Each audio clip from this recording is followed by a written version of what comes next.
Manipurda haukiba numit kharni asida nong leptana tabana maram oiduna tampaki mafam kaya fauduna cheliba maruiba turel singi imai hengalakpadagi torban kaibana maram oiduna tampaki mafam kaya houjiksu ising thumle Echao na maram oiduna Imphal turen gi mafam kaya da kaibadagi Imphal East ki Khurai Wangkai Ayangpale Konung Mamang Ndrf parking amadi AIR Imphal ki campus houjiksu ising thumbadagi miyamna hainingai leitana khudongchadaba kaya mayuknari masina maram oiduna hairiba mafam sing asida dukan sing thong hangnadre electricity fangdre hidak langthak amade ising yauna atai chana thaknaba polam kaya fangdre haire isawge awaba nanglaba miyoi singna athubada relief ki mateng pangbinaba authority ki mityang chingsilakle maraksida ichawge awaba nanglaba miyoi sing kanbagi thabak houjiksu leptana chatan Ndrf Indian Red Cross amade atai security force singna mi rescue tawbagi thabak kanna chathari mi rescue tawbaga mari leinana Ndrf ki deputy commandant Konsam Debakishore na fongdokhibada Imphal gi second MR da leiriba Ndrf ki volunteer sing houjik pungkun mari chupna mi rescue tawbagi thabak kanna chathari volunteer sing ase plat thoktabam famdasu adum mathau tawgani haina mahangna makha na chathaki akhoi gi team si 12 battalion Ndrf ki adugumba team amani akhoi gi team composition sina akhoi gi mi nifu na saba team ne ado akhoi second MR manung da Manipur gi oina first respond tongnaba leiba team ni andaki sing Echao matang sida akhoi gi akhoi di 24/7 dumaina ready to go team ne alert ta dum leiba akhoi adum state administration ga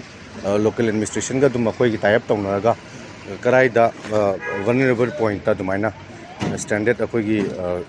public mayam leiba dumaina akhoi na rescue to CGC system amne Indian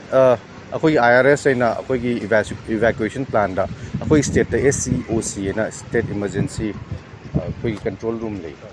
state emergency gi aduna akhoi da pau pibirakpa sumaina any akhoi flood na tawa matam da su any akhoi da pau pirak matam da akhoi di 24/7 team am alert ta dum lei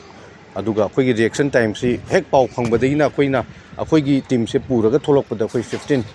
15 to 20 minutes ki manung da akhoi dum react tawe akhoi gi achievement si ngasi bhaukta 300 plus akhoi na evacuate tawe including akhoi gi old age ko adudagi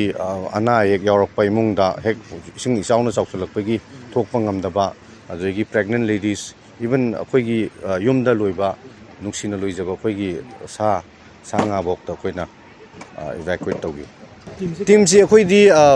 akhoi gi SOP gi matung ni akhoi team chaladi akhoi pulap challe haibadi akhoi gi body base ta ko ama chalaga ama adumaina divert tongna debita akhoi gi as a whole mafam sida akhoi adum fully operate taw hai tare public ta awareness visioning basi akhoi ising nala ko drainage system fajana keno tobiba phata longthok pada sengna adudagi akhoi gi turem panda illegal encroachment tobidaba turen sangna akhoi water body ama